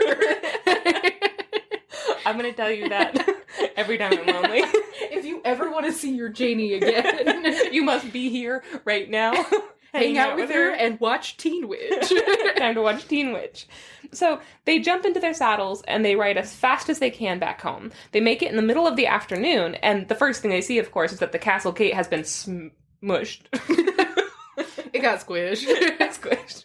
They ran to their sister's room, and they see that the 6 wooden doors are smashed into splinters. And so they call to her behind the iron door, and they're like, hey, open the door. It's okay. Come out and tell us what happened. But it was the ghoul. I'm kidding, it wasn't. I thought that was where it was going, but it wasn't. These stories should be trickier. I know. She opens up the door, she throws her arms around their necks, and cries as she tells them all that happened, and then their faces transform, and they're the ghoul. Ah! I'm kidding, no. Again, though. So, they chastise her for not sharing with the cat. Whoa! Yeah, they say, man... No, not man. Listen, man, you really gotta, first of all, follow instructions. Second of all, learn how to build a fire. Third of all, don't give your skin to a ghoul. A bunch of things that she shouldn't have done. But it says, may Allah grant you wisdom. Did we not tell you never to eat without giving the cat its share? How could you forget? Like, blaming the victim. However, my computer changed may to man. It's like, man, Allah did not give you wisdom. What's up with that? Okay, so they decide to get to work. That day, they dig a pit in her room, and they fill the bottom with firewood. They light the fire, and they fed it until the bottom of the pit was just glowing coals. Then they carefully lay a mat over the hole, and they wait. That night, the ghoul arrives and breaks down the iron door. But when he does, he's like, aha, I'm here to eat you. He just sees these 7 brothers sitting politely on mats, and they're like, hello, do you want to sit and chat? This is an intervention. You're being a ghoul. When you're a ghoul, it hurts, specifically my sister. So they're like, your ghoulish activities are tearing this family apart. So the ghoul is surprised. And when they're like, sit down, chat it for a bit. And so he's like, okay. And so he goes to sit down on the mat. But when he goes to sit down, he just falls into a pit and on top of glowing coals. And the brothers start throwing firewood on top, feeding the fire, until the ghoul is all burned up. And nothing was left of him except the nail of his little finger. So Woodea... And then they mailed it to Bradley Cooper. They mailed it to Bradley Cooper, and he finally loved me. So Woodea, cleaning up the mess later... is like sweeping, and she accidentally touches the fingernail, and it burrows deep under her own fingernail. And she passes out, which is fair, but then she doesn't wake back up, because she's dead. They find her later, and they assume she's dead. She's not dead, it's fine. So, devastated. Janey, you told me this story. You know that I have 4 things in body horror that I can't handle, and you tell me about fingernails, which is one of them? Yeah. It's eyes, knees, teeth, fingernails. Nothing. And also toenails, but like just nails. Yeah. You know? Nothing that Dr. Boobs can't fix, am I right? Also boobs. Also boobies. Terrified of them. So, devastated, they strap her to a beer, which is like a gurney that A you cold put one a coffin for you and the on boys? top, some beer. Strap her to a natty light. They strap her to a beer, B-I-E-R, and they put it on the back of the camel she had come with. And then they instruct the camel to take her safely back to their parents' house. And then they warn the camel, don't stop for anyone unless they say the word shoo. Like S-H-O-O. Go on, get out of here, you camel carrying a coffin. Well, and so in the Libyan version, the word is string. So the camel does as it's told. It's got its safe word. It takes off. It doesn't stop for anyone until a couple of days into its 30. Nope. A couple days into its 30. There's a couple of days until the camel turns 30, and he's really self-conscious about it. He's like, will I still be fun? No. I'm worried that I'll be a different person. And then an older camel sits him down Stop and is like, hey, stop it. Listen, you are who you are. Your age is just a number that marks the years of your experience. Will I be rich?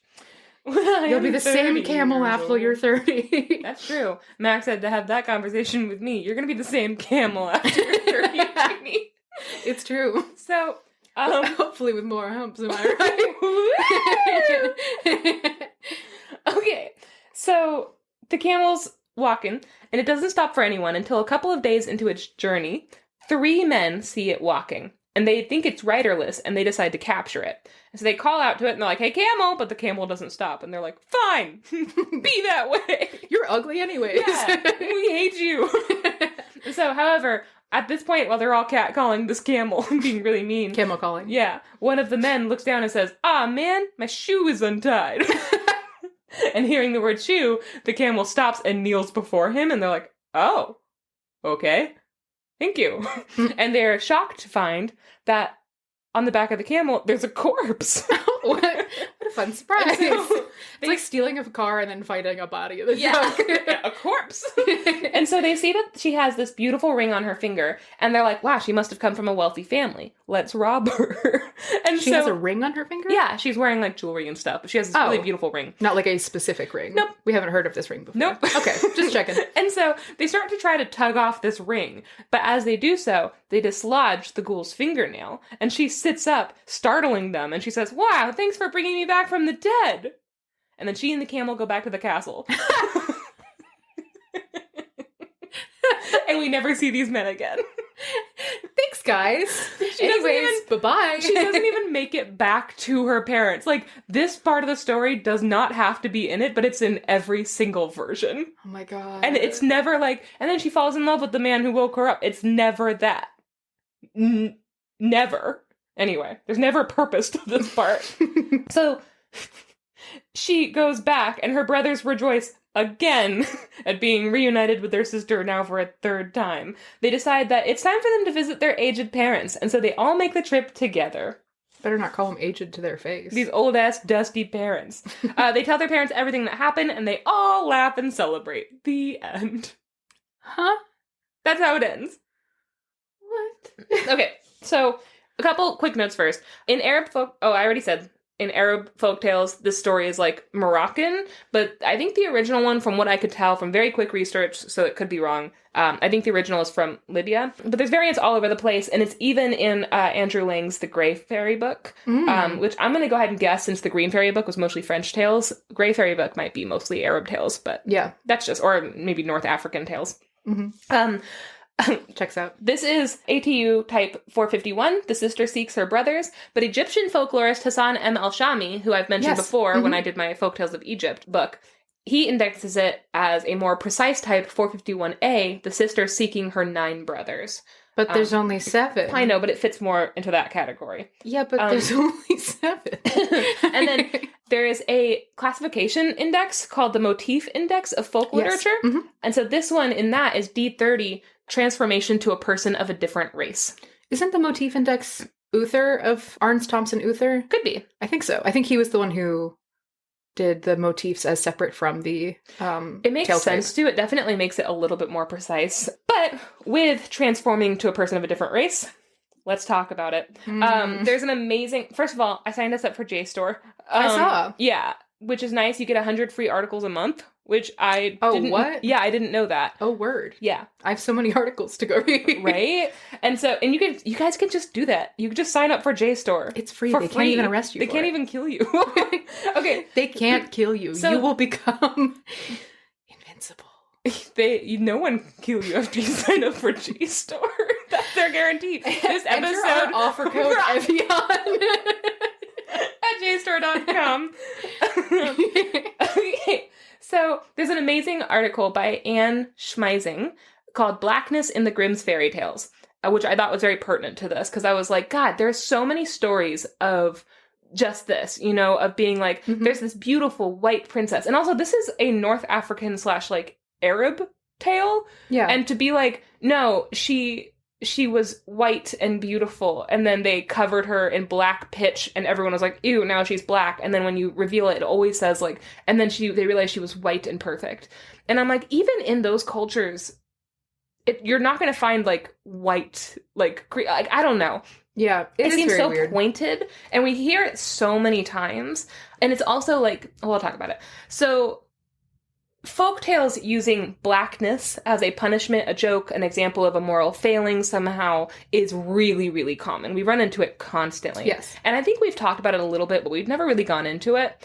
So this is a quote from Anne Schmeising's wonderful article. It says, Jacob Grimm notes in German mythology that Hel, a being who in Norse mythology presides over the underworld. In the MCU, in like Thor Ragnarok, Hela is the same person. Yeah. Serves the same role. It's just confusing to call someone Hel. I've also heard English language that Hel is her name and Hela is the place where she presides over. Like, that's the name. No, I've heard vice versa. I think the MCU says Hela is her name, which Hela just... I see why they did that, because just calling her Hel, I think would... It's confusing. It would be a little bit like, it would just stick out. Yeah. Anyway, that's just, if you're wondering, Cate Blanchett, my beautiful, beautiful wife. That's who she is. Okay, so they say, Hel is, quote, half black and half human colored. Oh, no. The distinction between black and white is also a very Christian concept, with white being symbolic of purity and black a sign of the demonic. This is another quote. The blackness of demons first appears symbolically in Europe, but gained an ethnic identity through the numerous depictions of the devil and demons as Ethiopian in early Christian texts, and socio-religious ideas of color led to stereotypes of blacks as evil and sinful, and of enslavement as their just punishment. Jesus. So, this is extremely political to put things like this if you're trying to make sense of and justify slavery. Being like, no, it's fine, they're the bad ones. And then putting it into folktales and fairy tales and mythology and, like, putting all of these, like, connotations onto it is helping to inform people's thought processes at the time. Because folklore matters. It mattered in the day, and it still matters today, because we still have it, being spread. Yeah, I also remember in the St. Margaret episode, we talked about how sometimes the devil is just depicted as a black person. Yeah, which is like a caricature of a black person too. Yeah. And it's like that's the cruel old caricature. Yes, it's awful. But apparently, that's what they're saying is that they were specifically Ethiopian. Like it was a very specific. Like, no, this is where they're from. And so the article that Anne Schmeising writes says that these common colorist themes, as seen in stories like The White Bride and the Black Bride, and also Hans my Hedgehog, remember he is burnt, and when he wakes up, he's completely black, and they're like, oh no! And then they bathe him, and he's white again. That's not...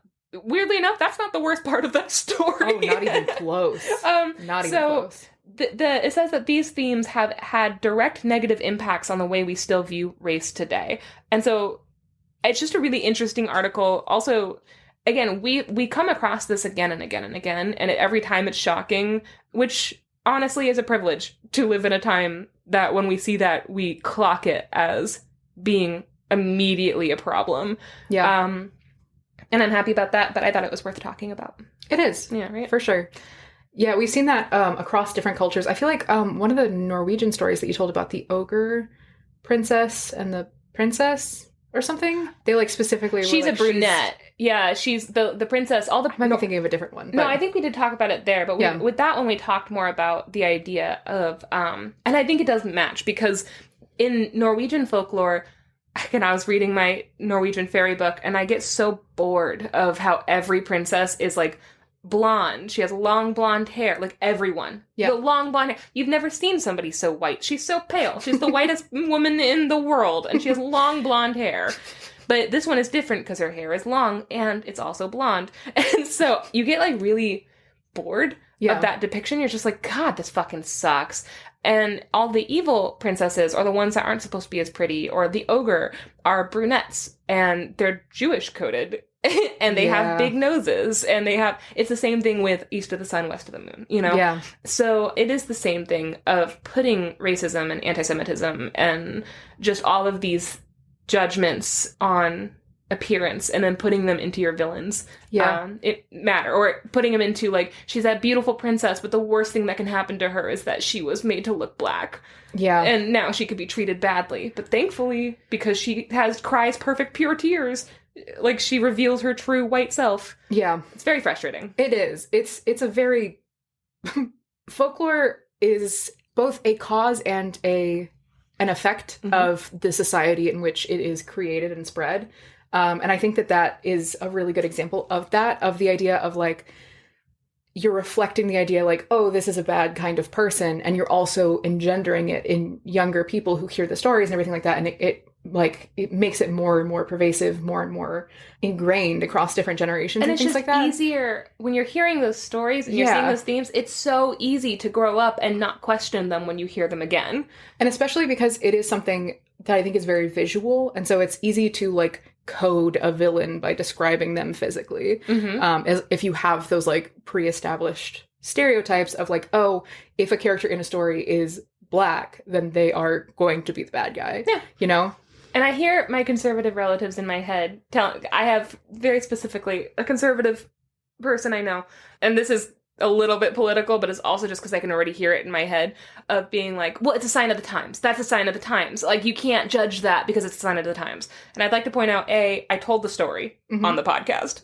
So, like, it's a sign of the times. I left in the details because I think they're important to leave in. Yes. But also, it has a direct effect on this time. You know, like, this doesn't just stop and then everybody is good and healthy and racism is solved. Like, yeah, we have a lot of these problems today, you know? So, I don't know. Keep it in. I think my opinion is keep it in, share it, but also be willing to talk about the problems.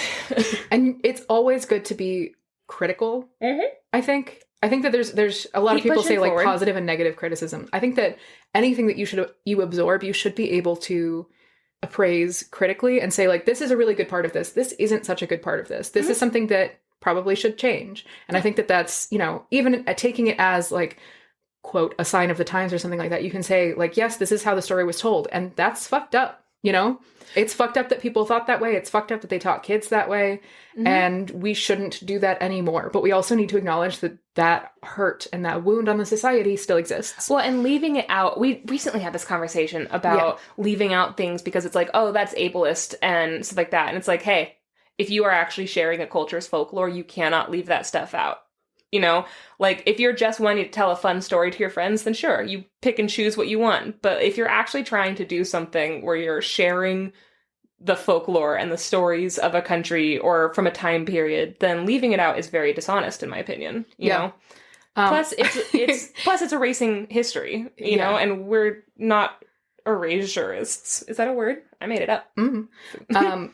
I will say, in my story, the crone, and this is very ableist, but they were like, all of the witches are in some way, like, physically deformed, and they describe the crone as being the most crippled of them all. And I use the word crone. They call her the cripple the entire time. And I think that's fair. I was like, that doesn't contribute anything. And I think it's also because it's a work in translation. Yeah. You know, I was like, I don't know if this is the original intent of the term. Yeah. And I'm not convinced enough that it has a bearing on the purpose of the story to include that, which is, you know, a fundamentally bad way to think about people, you know? But it's not a part of her whole, it's not a part of the story at all. Yeah, literally. Whereas in stories like this of like, that she is covered in integral black to the plot. Yeah. to show that she is now ugly and deserving of being enslaved. It's like, nah, that's part of the plot. Yeah, I But you can take it out so easily. Yeah. You know, because we also have a bunch of stories of the exact same, the false bride. We have a bunch of false bride stories that don't have that, you know? Yeah. It's easy. So I just before you guys click on the free text for my story and find out that I am a revisionist. You're an erationist. A revisionist. That's the word I was looking for. Yep. Whoops. Okay, so a weirdly sobering end to a very silly episode. But that's kind of my deal. Yeah. Guys, thank you for hanging out with us. This is a long fucking episode. You're welcome. Yeah, you're welcome. We hope you're having the best time. We love you. Come hang out with us on Discord. Mm-hmm. And that's it. Anything else? I don't think so. Thank you to Keith. Thank you to Keith, as always. Sorry about how long this episode is. Sorry, Keith. Keith, cry to yourself. Okay, goodbye. Bye. Max, If you do your best Foghorn Leghorn impression right now. Well, now, boy, I said boy. Okay, now do Foghorn Leghorn if he found himself standing in the middle of a highway, like a 6-lane highway. Well, now I said, I have no idea how I came to be in this predicament. Okay, now do Foghorn Leghorn in like a tiny little tea shop, but he just realized that he's too big, but if he leaves now, then he's going to knock a bunch of people like over on his way, and so he has to pretend like he's enjoying being in this tiny tea shop. Oh, well, this is such a comfortable experience. I've never felt better than I do right now sitting right here. So I think I'm just gonna stay here for a while. And now everybody turns and they myself. point at him without saying anything. Or perhaps, if you would prefer, I can leave. I may need some assistance in doing it. And then your high school boyfriend walks in and he starts to laugh at you. Now, boy, don't you dare laugh at me. You went on to get a major in dubstep.